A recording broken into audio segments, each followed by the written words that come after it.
दोस्तों, जब से कतर सरकार ने भारत के 8 पूर्व नौसैनिकों को फांसी की सजा सुनाई है, तब से भारत और कतर के रिश्ते टूटने की कगार पर पहुंच चुके हैं। यहां तक कि भारत ने कतर के साथ ट्रेड एग्रीमेंट को खत्म करने की बात भी कह दी है, जिसके लिए भारत ने अपनी ऑयल और नेचुरल गैस की जरूरतों के लिए सऊदी अरब और यूनाइटेड अरब एमिरेट्स के साथ हाथ मिलाया है। और यह देखकर बौखलाए हुए कतर ने पहले तो भारतीय कंपनी LNT पर 240 करोड़ का टैक्स फ्रॉड का इल्जाम लगाया और फिर भारत के दुश्मन चीन से हाथ मिला लिया। लेकिन कतर अपनी इस हरकत पर जश्न मना पाता उससे पहले ही भारत ने कतर की गर्दन पकड़ ली है और कतर के 500 लोगों को पकड़कर सलाखों के पीछे डाल दिया है और कतर पर अपनी नेचुरल गैस की निर्भरता को कम करने के लिए 2 बड़े कदम उठाए। तो पूरी डेवलपमेंट क्या है ये समझते हैं, लेकिन उससे पहले भारत सरकार ने जिस तरह से कतर के पैर कतरने शुरू कर दिए हैं, उसके लिए वीडियो को एक लाइक जरूर कीजिए। दोस्तों, 27 अक्टूबर के दिन कतर की अदालत ने पिछले 14 महीनों से जेल में बंद 8 पूर्व भारतीय नौसैनिकों को डेथ पेनल्टी दे दी और अपने इस कड़े फैसले के पीछे का कारण बताते हुए कहा कि अल देहरा ग्लोबल कंपनी के ये 8 अधिकारी कतर की नई सबमरीन डिटेल्स इजराइल को दे रहे थे, यानी कि जासूसी कर रहे थे। लेकिन जब भारत सरकार ने इसका सबूत मांगा तो कतर चुप रहा, क्योंकि असल में कतर के पास दिखाने के लिए शायद कुछ नहीं था। क्योंकि जब भी दूसरे देशों के नागरिक पर कार्रवाई की जाती है तो उस देश को सबूत दिखाना एक आम प्रोसेस बन जाती है, लेकिन कतर सबूत दिखाने से मुकर जाता है, जो देखकर भारत सरकार एक तरफ अपने इन 8 नेवी ऑफिसर्स को बचाने की कोशिश में लग जाती है, तो दूसरी तरफ कतर के कच्चे चिट्ठे खोलने और इकोनॉमिकली उसे बड़ी चोट देने के रास्ते खोजने लगती है। क्योंकि LNG गैस और कच्चे तेल के लिए भारत की निर्भरता का फायदा उठाते हुए कतर पहले भी इस तरह की ऊंची हरकत कर चुका है, लेकिन अब बर्दाश्त की हद पार हो गई थी। इसी छानबीन में भारत सरकार के सामने कतर के बड़े फ्रॉड का भांडा फूट जाता है। दरअसल कतर की एविएशन कंपनी यानी कतर एयरवेज पिछले लंबे समय से भारत से GST की चोरी करती थी। असल में जब भी कतर एयरवेज की फ्लाइट भारत में लैंड करती तो उन्हें कई तरह के GST चार्जेस भारत सरकार को देना होता है, लेकिन उन्होंने यह पेमेंट भारत में ना करके कतर हेडक्वार्टर में की थी, जिसके चलते 2020 से लेकर 2023 तक उन्होंने 57,000 करोड़ रुपए की GST की चोरी की है। इस बारे में जानकारी देते हुए DGI यानी कि director general of GST intelligence ने कतर एयरवेज के साथ कई विदेशी एविएशन कंपनी जैसे कि Etihad, Emirates, Saudi airlines, air Arabia, Oman air और कुवैत एयरवेज के इंडियन ऑफिसेज में छापा मारा। इस मामले में ज्यादा जांच करने पर पता चला कि इस टैक्स चोरी के लिए आज तक 60,000 फेक इनपुट टैक्स क्रेडिट इंटेंसिव्स बनाई गई थी, जो देखकर भारत सरकार ने तुरंत 500 लोगों को गिरफ्तार किया और पूछताछ की। हालांकि अब तक कतर के अमीर इसे मामूली चीज समझ रहे थे, लेकिन अब ED यानी कि एनफोर्समेंट डायरेक्टर भी इसमें शामिल हो गए हैं और उन्होंने कतर एयरवेज से फॉरेन ट्रांजैक्शंस की फाइल्स मांगी है, जिससे कतर की हवा टाइट हो गई है। क्योंकि उन्होंने GST की चोरी के सबूत भारत से तो मिटा दिए हैं, लेकिन कतर में मौजूद उनकी फाइनेंशियल बुक में इसकी जानकारी है, जिनके सामने आते ही पूरी दुनिया में कतर एयरवेज की थू-थू होने लगेगी और उन्हें भारत में चोरी किया हुआ एक-एक रुपया लौटाना पड़ेगा। साथ ही गुनहगारों को सजा भी मिलेगी। कुल मिलाकर भारत ने कतर की ईंट का जवाब पत्थर से दे दिया है।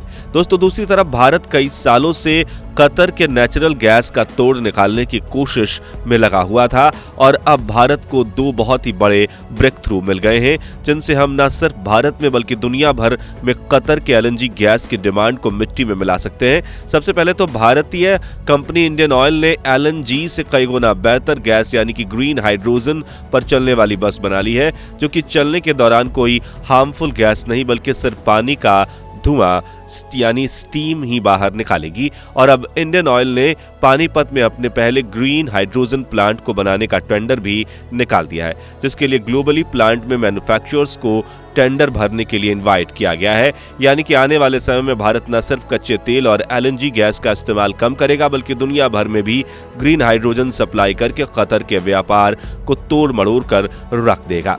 इससे फैलने वाले प्रदूषण से दुनिया के देश पहले से ही परेशान है। भले ही दुनिया में इस वक्त पेट्रोलियम प्रोडक्ट का भरपूर इस्तेमाल किया जाता है, लेकिन असल में प्रदूषण इसका सबसे बड़ा खामियाजा है और वो इसके अल्टरनेटिव पूरी शिद्दत से अपनाना चाहते हैं। आपको बता दें कि भारत ने यूरोप को सालाना 10 million ton green hydrogen supply करने का कॉन्ट्रैक्ट भी साइन किया है। ऐसे में कतर की टेंशन काफी ज्यादा बढ़ गई है। अब दूसरे बड़े ब्रेक थ्रू की बात करें उससे पहले हमें यह समझना होगा कि अगर हम पेट्रोलियम प्रोडक्ट का इस्तेमाल कम करना चाहते हैं तो हमें इलेक्ट्रिक मोटर और बैटरीज से चलने वाली व्हीकल्स और मशीन्स का इस्तेमाल करना होगा, जिसमें सबसे ज्यादा इंपॉर्टेंट कंपोनेंट है लिथियम आयन बैटरी।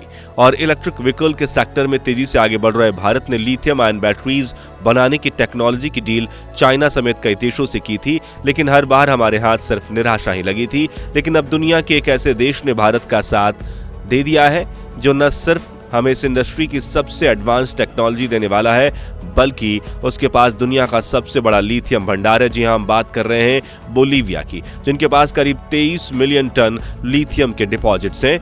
जी हां, बड़ी खबर यह है कि हैदराबाद की ऑल्टमीन प्राइवेट लिमिटेड कंपनी, जो कि बैटरी मैन्युफैक्चरिंग का काम करती है, उसने अब बोलीविया की YLB फोर्स कंपनी के साथ पार्टनरशिप डील फाइनल कर ली है, जिससे भारत को न सिर्फ लिथियम के भंडार बल्कि लिथियम आयन बैटरीज बनाने के लिए CLFP टेक्नोलॉजी मिल चुकी है। यही वो एडवांस टेक्नोलॉजी है जिसके जरिए भारत अब खुद बेस्ट क्वालिटी की लिथियम आयन बैटरीज बना सकता है और दुनिया भर में एक्सपोर्ट कर सकता है।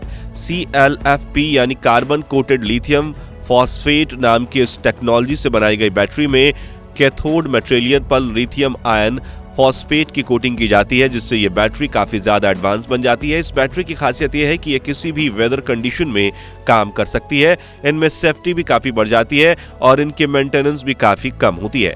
आपको बता दें कि जब से बोलीविया ने भारतीय कंपनी के साथ हाथ मिलाया है, तब से हमें in advance lithium ion batteries की इंक्वायरीज मिलना भी शुरू हो चुकी है। यानी कि प्लांट लगने और बैटरी बनने की देर है, क्योंकि खरीदने वाले ग्लोबल कस्टमर्स तो अभी से लाइन में खड़े हैं। ऐसे में अगर भारत ने ऑपरेशन को जल्द से जल्द एक्सपेंड कर दिया तो हमें दुनिया भर में लिथियम आयन बैटरीज की शॉर्टेज को फुलफिल करने का मौका मिलेगा और इलेक्ट्रिक व्हीकल्स से लेकर मशीन्स का इस्तेमाल बढ़ेगा, जिससे सीधे तौर पर कतर के पेट्रोलियम प्रोडक्ट्स की खपत में कमी आने लगेगी।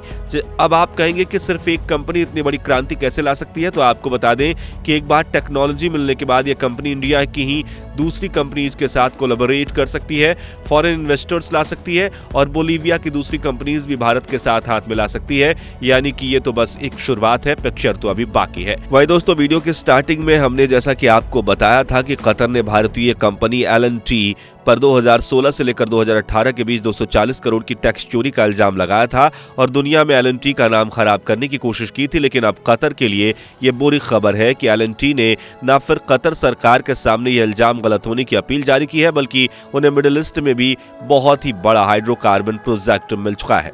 यानी कि कतर की कही बात पर उसके पड़ोसी खाड़ी देशों को ही भरोसा नहीं है। हालांकि L&T ने अभी तक अपने इस क्लाइंट का नाम रिवील नहीं किया है, क्योंकि उन्हें पता है कि कतर इस डील के बीच में टांग अड़ाने की कोशिश जरूर करेगा। लेकिन यह बात कंफर्म कर दी गई है कि यह काफी बड़ा प्रोजेक्ट है, जिससे यह बात साफ जाहिर होती है कि मिडिल ईस्ट में L&T के क्वालिटी वर्क पर पूरा भरोसा किया जाता है। इस वजह से सिर्फ साल भर में L&T को मिडिल ईस्ट में 4,50,000 करोड़ से भी ज्यादा के प्रोजेक्ट्स मिल चुके हैं। तो दोस्तों, क्या शांत बैठे शेर यानी भारत को जानबूझकर उकसाना कतर के लिए सबसे बड़ी गलती साबित होगी या नहीं, और हाँ तो कैसे? इस बारे में अपनी महत्वपूर्ण राय कमेंट्स में जरूर बताइए और वीडियो अच्छी लगी हो तो इसे लाइक और शेयर कीजिएगा। साथ ही इंडिया और कतर के बीच चल रही इस कोल्ड वॉर से जुड़े अपडेट्स के लिए हमारे चैनल को सब्सक्राइब करके पास वाली घंटी जरूर बजा दीजिए और अगर आप ये वीडियो फेसबुक पर देख रहे हैं तो हमारे पेज को फॉलो कीजिए।